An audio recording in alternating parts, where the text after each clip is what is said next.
Hello students, so far we have covered so many things in this chapter. Now today we are going to start power consumption in an AC cycle. एक AC cycle में power consume कितनी होती है? So far you have studied 4 circuits, only inductive, only resistive, only capacitive and LCR series circuit. And for those 4 circuits we will study power consumption की study हम करेंगे. So we are starting with the power consumption in only resistive circuit. सिर्फ resistive circuit में कितनी power consume होने वाली है, we will study that. So we will start with the formula of power consumption, that is power consumed in AC circuit. Now what is the formula of power? Power is equal to work done divided by time. So first of all we have to calculate the work done. Work done हमें calculate करना होगा. So work done in AC circuit. AC circuit में work done कितना होगा? So we are having 3 formulas of work done in electricity. Work done के 3 formula हैं हमारे पास and those formulas are W is equal to V into I into T, W is equal to V square upon R into T and W is equal to I square R into T. So out of these 3 I will use V into I into T, VIT. यही formula क्यों use किया? क्योंकि देखिए AC circuit में आपने V means EMF calculate किया था, current भी कैलकुलेट किया था, तो दोनों वैल्यूज आपके पास हैं. रेजिस्टेंस की वैल्यू आप क्या रखने वाले हैं वहां पे? तो बाकी 2 फॉर्मूले हम नहीं यूज करेंगे, एक ये फॉर्मूला यूज कर लेंगे. So we will start with the small work done. Small work done in AC circuit. Why we are calculating small work done? That is for small work done it will be VI into dt. Small work done क्यों calculate कर रहे हैं? क्योंकि V और I की जो value है means EMF और करंट की जो वैल्यू है आपके पास वो इंस्टेंटेनियस वैल्यू है. आप जब फॉर्मूले देखिए वापस से, वो इंस्टेंटेनियस वैल्यू है. अगर इंस्टेंटेनियस वैल्यू है तो आपको पहले स्मॉल वर्क डन कैलकुलेट करना होगा, देन आप उसको इंटीग्रेट करके कंप्लीट वर्क डन कैलकुलेट कर सकते हैं. तो देखिए अब स्टार्ट करते हैं. In resistive circuit, in resistive circuit V means V is equal to E means EMF, E is equal to E naught sin omega t and I is equal to I naught sin omega t. We will put the value of E and I in this. So work done, small work done dW will be equal to, it will be dW. For a small time it will be dW. So dW will be equal to E naught sin omega t into I naught sin omega t. So it will be E naught I naught sin square omega t.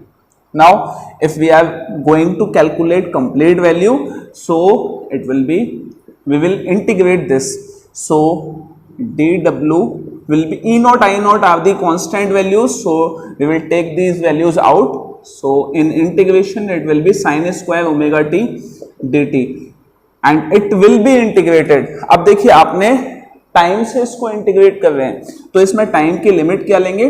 Time की limit लेंगे आप 0 से लेके complete cycle के लिए it will B capital T. So it will B 0 to T. चलिए अब इसको इंटीग्रेट करें. जरूरत है इसको इंटीग्रेट करने की. याद कीजिए सेकेंड वाला डेरिवेशन जिसमें हमने आरएमएस वैल्यू ऑफ करंट निकाला था, और आरएमएस वैल्यू ऑफ करंट में देखिए कि हमारे पास जब भी हम साइन स्क्वायर ओमेगा टी को इंटीग्रेट करते हैं और लिमिट होती है 0 to t, तो उस कंडीशन में जो हमारा इंटीग्रेशन आता है complete, it will B t/2। इसका इंटीग्रेशन क्या हो जाएगा, sine square omega T dt को अगर आप 0 से t तक इंटीग्रेट करते हैं सो it will B t/2। Direct है क्योंकि किया हुआ है ये डेरिवेशन हमने, ठीक है। तो इस डेरिवेशन को आप जरूर देख लीजिए कि जब भी इस चैप्टर में आप इंटीग्रेशन करेंगे किसका, साइन स्क्वायर ओमेगा टी का, जब भी इंटीग्रेशन करेंगे साइन स्क्वायर ओमेगा टी का और लिमिट लेंगे क्या 0 से t की, तो आपके पास फाइनल आंसर जो आएगा वो क्या आएगा, t/2। याद रखिएगा हमेशा फाइनल आंसर आएगा क्या, t/2। तो ये ऐसे, और बीच में मैं इसको कनेक्ट कर देता हूं कि लिमिट आपको ये लेनी पड़ेगी 0 से t, क्योंकि आप इस चैप्टर में कई बार ये डेरिवेशन करेंगे, तो जरूरी नहीं है कि आपको कंप्लीट डेरिवेशन करना ही पड़े। कुछ जगह आपको डायरेक्ट वैल्यूज रखनी पड़ेंगी, तो डायरेक्ट वैल्यूज आपको पता तो होनी चाहिए, तो ये वैल्यू ऐसे आएगी, ठीक है। सो देखिए dw will be equal to E0 I0 into t/2, sorry it will be w, now it will be w, so you are having value, आपके पास वैल्यू क्या आ जाएगी, w is equal to this, and for power as we know p is equal to w by t, so w की value हमने यहां से रख दी क्या, E0 I0 into t/2 divided by t से t cancel, so p will be equal to E0 I0 divided by 2. This is the power consumed in AC circuit for only resistive, for only resistance, if there is only resistance in the circuit। अगर सिर्फ resistance है circuit में तो ये वाला formula valid हो जाएगा। क्या समझ में आ गई बात, क्या क्लियर हो गई है? चलिए नेक्स्ट, ये तो बात हुई किसकी, आपके पास, सॉरी ये E0 है। अगर आपको वैल्यू निकालनी हो एवरेज की, कि एवरेज करंट और एवरेज ईएमएफ कितना होगा, तो उसकी वैल्यू कैसे निकलेगी, तो देखिए IRMS इज इक्वल टू होता है E0/√2, ठीक है, sorry I0/√2, so I0 is equal to IRMS into √2। क्या बात समझ में आ गई? सिमिलरली अगर हम पीक ईएमएफ निकालें तो पीक ईएमएफ की वैल्यू क्या हो जाएगी, ERMS इंटू √2। ये दोनों वैल्यूज हम पुट कर देते हैं, तो P is equal to IRMS √2 into ERMS √2 divided by 2. Okay, so P will be equal to IRMS into ERMS and √2 multiplied by √2 will be 2 divided by 2, 2 से 2 cancel, so it will be P is equal to IRMS into ERMS। so power consumption का ये formula हमारे पास आ गया सिर्फ resistive circuit के लिए।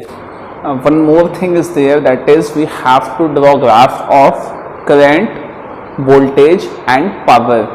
इन तीनों चीज़ों का ग्राफ हमें बनाना है। तो देखिए जो एवरेज पावर है उसका, करंट का और वोल्टेज का हमें ग्राफ बनाना है। तो देखिए ये जो ग्राफ हमें बनाना है वो वेव फॉर्म डायग्राम होगा, सो it will be like this,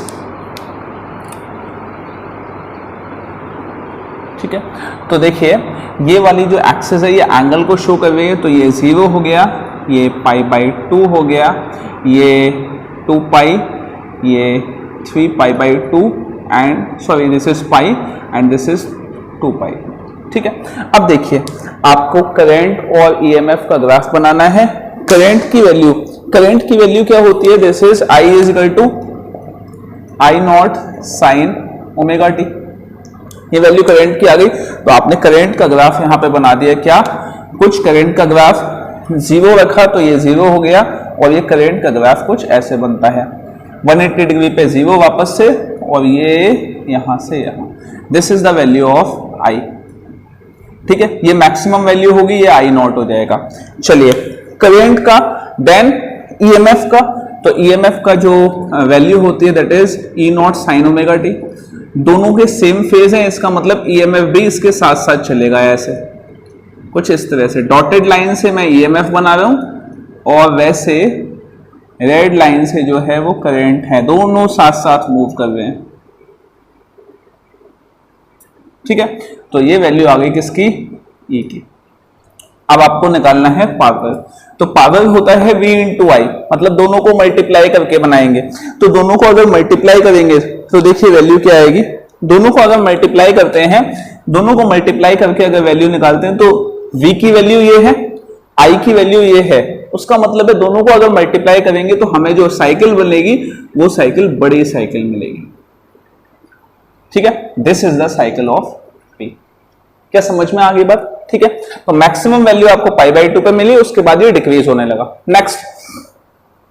next अब देखिए E और I दोनों की ही वैल्यू नेगेटिव में है, V भी नेगेटिव में है और I भी नेगेटिव है सेकेंड साइकिल में। तो दोनों का अगर मल्टीप्लाई किया तो क्या आ जाएगा आपके पास, VI अगेन पॉजिटिव, मतलब कि आपके पास E और I की साइकिल जरूर नेगेटिव में है, लेकिन आपके पास पावर की साइकिल किस में मिलेगी, it will be in positive. This is power. क्या समझ में आ गई बात? क्या क्लियर हुआ? ये फॉर्मूला क्या होगा? So second is power consumed in only inductive circuit.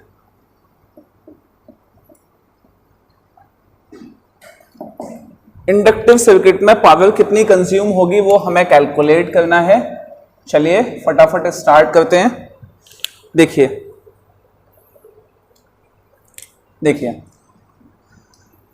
Power consumed is equal to P is equal to work done upon time. ठीक है, now work done in AC cycle will be equal to W is equal to V into I into T। Now अब देखिए, क्योंकि EMF और current की value आपके पास होती है इंस्टेंटेनियस वैल्यू, तो इंस्टेंटेनियस वैल्यू है तो पहले आपको स्मॉल वर्क डन निकालना होगा। So small work done will be equal to, अब अगर कंप्लीट वर्क डन W है तो स्मॉल वर्क डन हो जाएगा dW and it will B V into I into dt। For small time it will B small work done. चलिए अब start करते हैं हम। इन इंडक्टिव सर्किट, इंडक्टिव सर्किट में करंट और EMF की वैल्यूज क्या क्या होती हैं।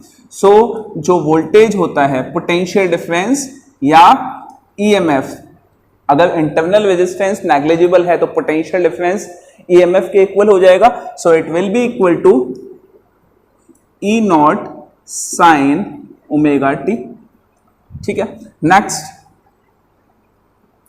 नेक्स्ट करंट I की वैल्यू क्या होगी, I is equal to I naught, और करंट हमेशा पीछे रहता है इंडक्टिव सर्किट में, किससे, EMF से, कितना, π/2। So it will be I naught sine omega t minus π/2। Sine 90 minus theta को हम कॉस थीटा भी लिख सकते हैं। तो sine 90 minus theta means sine π/2, 90 means π/2 minus omega t can be written as what, cos omega t. लेकिन यहां पे क्या है, कॉस ओमेगा टी माइनस π/2। अगर कॉस ओमेगा टी माइनस π/2 है तो यहां क्या आ जाएगा, it will be cos minus omega T. ठीक है, क्या समझ में आ गई बात?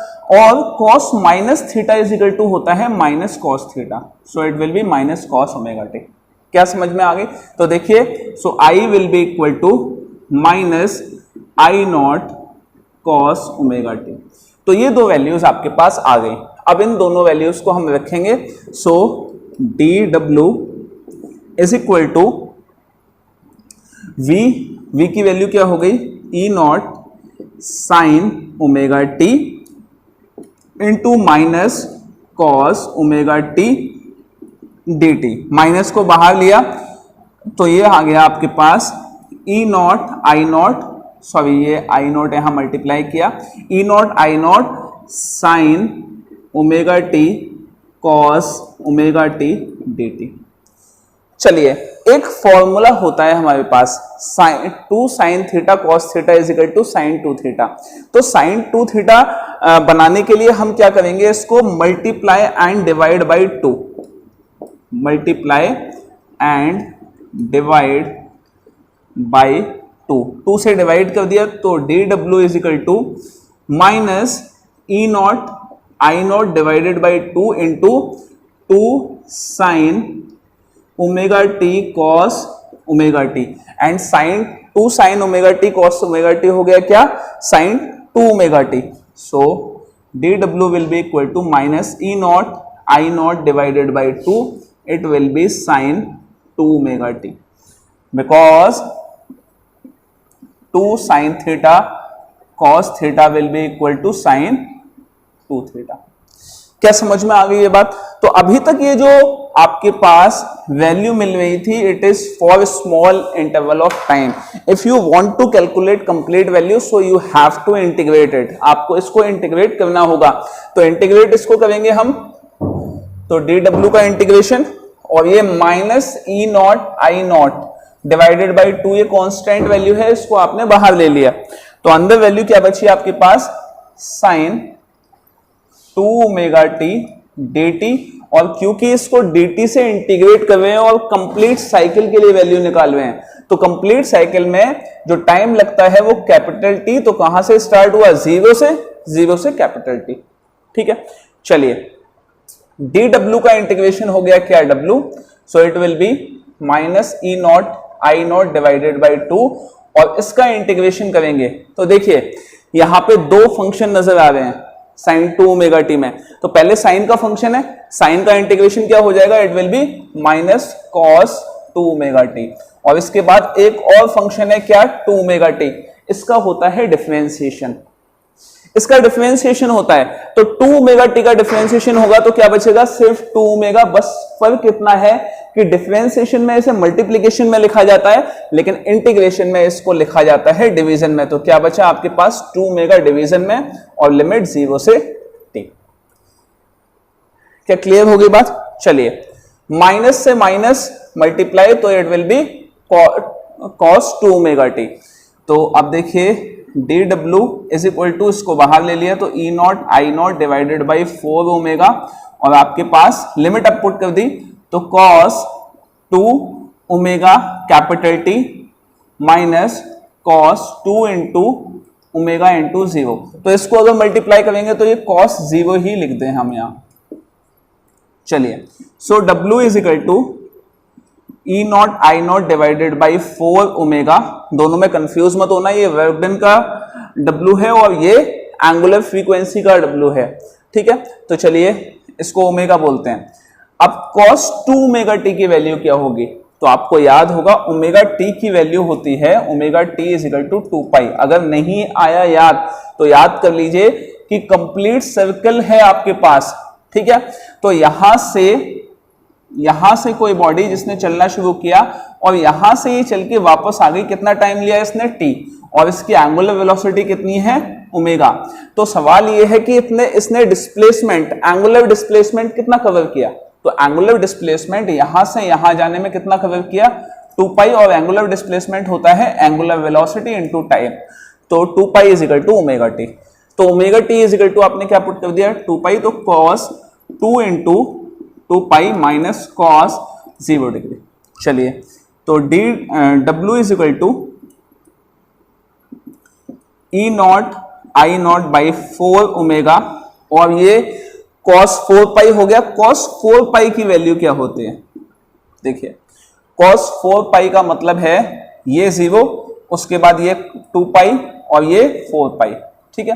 कॉस की वैल्यू हॉरिजॉन्टल एक्सिस में हमेशा 1 होती है, चाहे यहां पे हो चाहे यहां पे हो, 1 या -1, 0 पे 1 और यहां -1, तो मतलब cos 4 pi will be equal to 1 minus cos 0 degree, cos 0 degree कितना, cos 0 डिग्री अगेन 1, तो 1 माइनस 1 दोनों कैंसिल हुए तो ये 0 हो गया, 0 का यहां मल्टीप्लाई, तो work done is equal to E naught I naught divided by 4 omega into 0, complete multiply तो ये हो गया 0, वर्क डन कुछ भी नहीं हुआ यहां पे।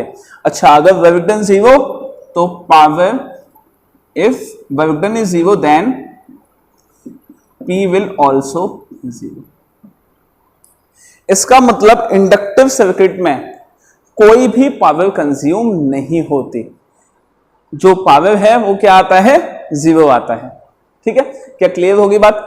इंडक्टिव सर्किट में आपको ग्राफ बनाना है, आप इसका सिर्फ तो ग्राफ बनाएंगे। ग्राफ किस किस का होगा? It will B current, EMF and power का। तो ये हुआ क्या, π/2, पाई 3 π/2 और ये 2 पाई। ठीक है, तो सबसे पहले हम इसमें ग्राफ बना लेते हैं किसका, करंट का। तो करंट का ग्राफ आपने बना लिया, करंट का ग्राफ मान लीजिए ऐसा बना, this is the graph of current. ठीक है, और ये कुछ ऐसा आ गया। आप कहेंगे सर करंट का जो ग्राफ होता है वो तो कम होता है। ठीक है, मतलब आपको जो डेरिवेशन में करवाया गया है वो I is equal to I naught sine omega t minus π/2 ये है ना, और E की वैल्यू क्या होती है, E naught sine omega T. ठीक है, अगर हम साइन की वैल्यू, मतलब कि करंट जो है वो हमेशा ईएमएफ से π/2 पीछे रहता है, बस इतना सा मतलब है। तो अगर मैं इसको I is equal to I naught sine omega T लिख दूं तो इसका मतलब है ईएमएफ की वैल्यू क्या होगी, EMF will be e naught sine omega T plus π/2। ठीक है, तो आपको एक ही चीज पकड़ के लकीर के फकीर नहीं बना रहना, आपको पता होना चाहिए कि अगर दोनों π/2 में का डिफरेंस है, ईएमएफ आगे होता है, तो ग्राफ चाहे जैसे भी बना लीजिए, बस ये वाली सिचुएशन फुलफिल होनी चाहिए। तो करंट का ग्राफ अगर ऐसे है तो इसका मतलब है कि ईएमएफ आगे है। ईएमएफ अगर आगे है तो उस कंडीशन में ईएमएफ का ग्राफ कैसे बनेगा, ये ग्राफ हो गया किसका, करंट का, ये दिस इज आई। अब हम बनाएंगे ग्राफ किसका, ईएमएफ का। तो ईएमएफ का ग्राफ कैसे बनेगा, तो ये 0 पे है तो ये 90 पे है, उस कंडीशन में ईएमएफ का ग्राफ यहां से स्टार्ट होगा। ये 90 पे है तो जो ईएमएफ होगा, मतलब करंट अगर 90 पे है मैक्सिमम, तो ये कितना हो जाएगा, ये 180 हो जाएगा। तो ये ग्राफ कुछ ऐसा मिलेगा ये। ठीक है, ये 0 हो जाएगा तो ये अगेन मैक्सिमम, ये मैक्सिमम हो जाएगा तो ये वैल्यू क्या हो जाएगी, ये वैल्यू इस तरह से 0, ये 0 तो ये मैक्सिमम, इस तरह से ग्राफ मिलेगा। ये वैल्यू हो गई किसकी, ईएमएफ की। चलिए इन दोनों के बेसिस पे हम ग्राफ बनाएंगे किसका, पी का। मैं ये लाइन ऐसे ड्रॉ कर देता हूं ताकि साइकिल्स सही बन जाएं। अब देखिए पी का ग्राफ बनाएंगे तो P इज इक्वल टू होता है V इंटू आई, मतलब इन दोनों को मल्टीप्लाई करेंगे तो हमारे पास जो पावर की, एवरेज पावर की जो साइकिल मिलेगी वो क्या मिलेगी, इन दोनों से बड़ी मिलेगी। अब ये भी पॉजिटिव है, ये भी पॉजिटिव है, तो ये साइकिल कुछ यहां से ऐसी मिलेगी। ठीक है, किसकी साइकिल है, ये P की साइकिल है, पावर को ये रिप्रेजेंट कर रहा है। ठीक है, चलिए नेक्स्ट साइकिल में देखें तो ईएमएफ की वैल्यू नेगेटिव डायरेक्शन में है और करंट की वैल्यू पॉजिटिव डायरेक्शन में है। इसका मतलब कि I तो हो गया प्लस का, लेकिन V हो गया माइनस का। इसका मतलब पावर आपको क्या मिलेगी, माइनस VI, मतलब नेगेटिव डायरेक्शन में। साइकिल बड़ी ही मिलेगी लेकिन नेगेटिव में मिलेगी, तो साइकिल कैसी हो जाएगी, ये कुछ ऐसी। चलिए नेक्स्ट क्या हो गया, अब देखिए ईएमएफ और करंट दोनों ही माइनस में है, तो ईएमएफ और करंट दोनों ही माइनस में, तो इसका मतलब दोनों माइनस में, तो ये हो जाएगा प्लस में, तो ये साइकिल कुछ ऐसे मिल गई। ठीक है, नेक्स्ट ईएमएफ प्लस में है, करंट माइनस में है, तो ईएमएफ मतलब वोल्टेज प्लस में, करंट माइनस में, तो पावर क्या माइनस में, मतलब नेगेटिव हाफ साइकिल कुछ ऐसी आ गई। तो क्या आपको समझ में आ गया ये साइकिल्स? इन साइकिल्स के बेसिस पे आपसे पूछा जाता है कि रिकॉग्नाइज कीजिए कि ये कौन सा सर्किट है, तो आपको सर्किट पता होना चाहिए। ठीक है, करंट और ईएमएफ के बेसिस पे आपको सर्किट मालूम होना चाहिए। एक चीज और, कि आपने पावर कंजम्पशन जीरो देखा था इंडक्टिव सर्किट में, लेकिन इंडक्टिव सर्किट में पावर कंजम्पशन कौन सा जीरो होता है, पूरी साइकिल का पावर कंजम्पशन जीरो हो जाता है। देखिए यहां से स्टार्ट हुआ, यहीं वापस आ गया, पूरी कंप्लीट साइकिल का पावर कंजम्पशन जीरो होता है, ना कि किसी एक मोमेंट का जीरो होता है। पावर कंजम्पशन का मतलब है कंप्लीट एक साइकिल के लिए पावर जो कंज्यूम की गई है दैट इज जीरो। क्या समझ में आ गई बात? Next is power consumed in only capacitive circuit. Capacitive circuit में कितनी पावर कंज्यूम होगी, तो देखिए स्टार्ट करते हैं, that is power is equal to W by T. Now work done in one cycle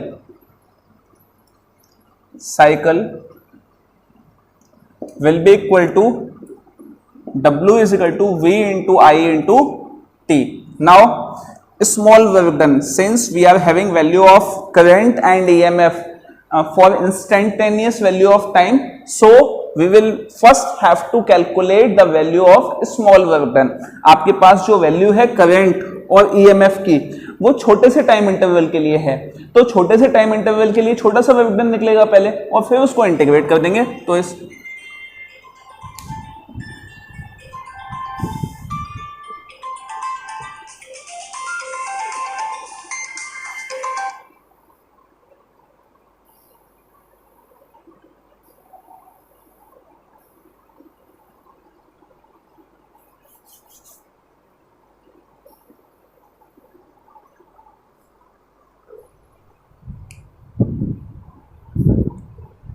so small work done is dW is equal to VI into dt। चलिए now for capacitive circuit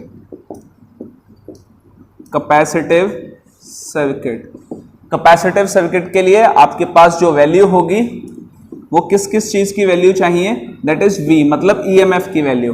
तो EMF की value होती है that is E naught sine omega T, और current की value क्या होती है, करंट हमेशा कैपेसिटिव सर्किट में आगे होता है EMF से pi by two, so it will be I is equal to I naught sine omega T plus pi by two. चलिए ये sine omega T plus pi by two क्या लिखा जाता है, it will be cos omega T. So I will be equal to I naught cos omega T और E is equal to E naught sin omega T. तो चलिए देखते हैं, dW is equal to E naught sin omega T I naught cos omega T. E not I not आपने एक साथ लिख लिया, I not E naught sin omega T cos omega T एक साथ। Sign omega T cos omega T को एक trigonometric function में चेंज करने के लिए हमने क्या किया, 1/2 का मल्टीप्लाई और 1/2 का डिवाइड कर दिया। तो मल्टीप्लाई एंड डिवाइड बाय 2 से डिवाइड कर दिया। तो देखिए आपके पास वैल्यू क्या आ गई, e naught I naught a naught by 2 into 2 sine omega T cos omega t. 2 sine omega T cos omega t होता है sine 2 omega T, so dW will be equal to I naught E naught by 2 into sine 2 omega t.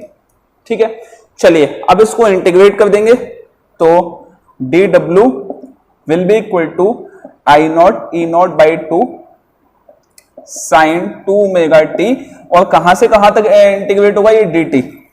क्या value आ गई, यहां पे आप dt भी तो लिखेंगे, dt and it is dt। सो 0 से t तक। अब देखिए लास्ट डेरिवेशन जो इंडक्टिव सर्किट के लिए किया था, इंडक्टिव सर्किट में हमने जब साइन 2 ओमेगा टी का इंटीग्रेशन किया 0 से t की लिमिट के लिए, तो उस कंडीशन में आपके पास जो फाइनल आंसर आया, वो फाइनल आंसर क्या आया था लिमिट लगाने के बाद, इट वाज 0। ठीक है, तो आप उस इंटीग्रेशन को जरा देख लीजिएगा एक बार, उस इंटीग्रेशन को आप देख लीजिए और उसके बाद आपके पास जो वर्क डन आया वो क्या आया, 0। ठीक है, तो इस डेरिवेशन को आप जरूर देख लीजिएगा। अगर वर्क डन 0 है तो इसका मतलब पावर क्या हो गई, 0 हो गई। ठीक है, करने के लिए मैं कर दूं, 1 मिनट ही और लगेगा, लेकिन आप खुद से करें तो बढ़िया है, या मैं कर दूं, चलिए कर ही देता हूं।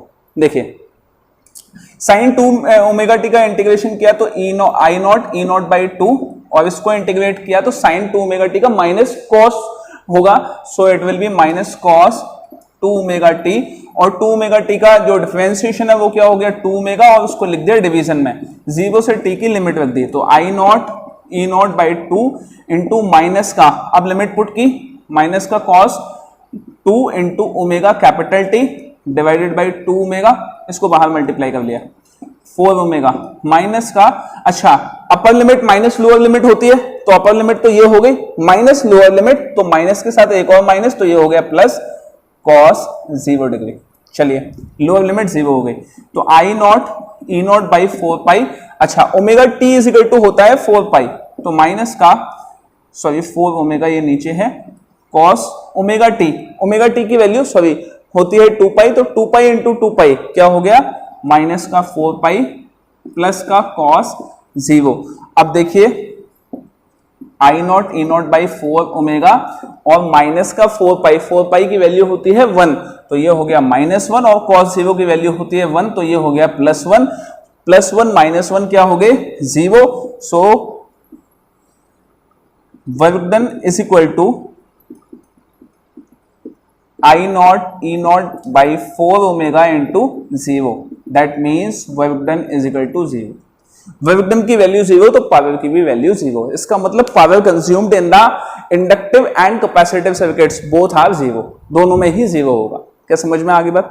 कैपेसिटिव सर्किट के लिए अब ग्राफ बनाते हैं, तो देखिए ग्राफ कैसा बनेगा ये, और ग्राफ किस किस के बीच में बनाना है, अगेन पावर, करंट और ईएमएफ के बीच में बनाना है। तो देखिए आई की वैल्यू लिख लेते हैं, आई की वैल्यू यहाँ पे क्या हो गई, हमने कहा कि ईएमएफ की वैल्यू होती है e naught sine omega T, और आई की वैल्यू क्या हो गई I naught sine omega T plus pi by two ही तो आगे रहता है, तो ये 0 हो गया, ये पाई बाई 2, ये पाई, ये 3 पाई बाई 2 और ये 2 पाई। चलिए स्टार्ट करते हैं, सबसे पहले ईएमएफ का ग्राफ बना लेते हैं। तो ईएमएफ का ग्राफ बनाया, तो ईएमएफ का ग्राफ कुछ ऐसा बनेगा, 0 पे 0, पाई बाई 2 पे मैक्सिमम वैल्यू, देन पाई पे 0, देन 3 पाई बाई 2, ऐसा ग्राफ बन गया किसका, ये ईएमएफ है।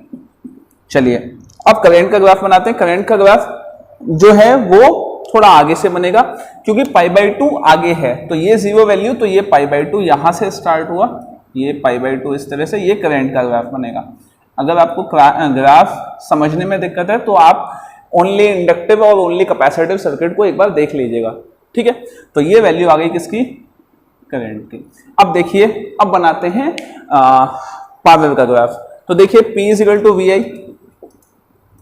VI, तो देखिए ये कुछ यहां से यहां, ये अब यहां पे करंट की वैल्यू भी पॉजिटिव है और ईएमएफ भी पॉजिटिव है, इसका मतलब है पावर की जो साइकिल बनेगी वो पॉजिटिव हाफ साइकिल ही मिलेगी, लेकिन बड़ी साइकिल मिलेगी। तो ये वैल्यू मिल गई किसकी, पावर की, ये P हो गया। चलिए नेक्स्ट क्या है, यहां पे करंट की वैल्यू नेगेटिव में है लेकिन ईएमएफ की वैल्यू ज्यादा है, तो करंट की वैल्यू अगर नेगेटिव में है तो I हो गया नेगेटिव और V हो गया पॉजिटिव, तो P is equal to minus VI, मतलब आपको जो पावर की साइकिल मिलने वाली है it will be in opposite direction. तो साइकिल क्या हो गई, कुछ इस तरह से आपको साइकिल मिल जाएगी नेगेटिव हाफ डायरेक्शन में। चलिए नेक्स्ट हाफ साइकिल की बात करें। नेक्स्ट हाफ साइकिल में करंट और ईएमएफ दोनों ही नेगेटिव डायरेक्शन में है, दोनों ही नेगेटिव डायरेक्शन में है, तो उस कंडीशन में आपके पास V भी माइनस का, I भी माइनस का, तो दोनों मल्टीप्लाई होके क्या हो जाएंगे, प्लस के हो जाएंगे। तो ये हो गया, ये अगेन ऐसा, ठीक है। नेक्स्ट हाफ साइकिल में ईएमएफ नेगेटिव में है, तो साइकिल कहां मिलेगी आपको, नेगेटिव में। तो ये आपके पास साइकिल होगी। अब आप कहेंगे सर इंडक्टिव और कैपेसिटिव दोनों के लिए साइकिल तो सेम ही है, ये सेम साइकिल लग रही है, लेकिन अगर आप ध्यान देंगे यहाँ पे तो एक बहुत आपको चीज मिलेगी देखने के लिए।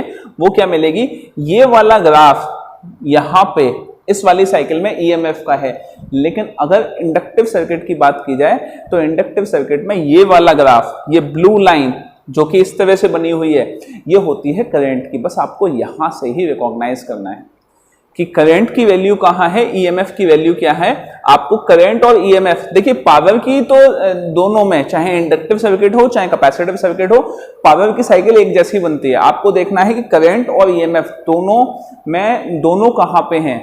अगर कैपेसिटिव की बात की जाए तो कैपेसिटिव में अगर ये वैल्यू ईएमएफ की है तो करंट उससे π/2 आगे होगा, और अगर ये वैल्यू इंडक्टिव में देखा जाए तो अगर ये वैल्यू करंट की है तो ईएमएफ उससे π/2 आगे होगा। तो आपको बस ये देखना है। क्या समझ में आ गई बात? चलिए कल हम पढ़ेंगे power consumption in the LCR series circuit.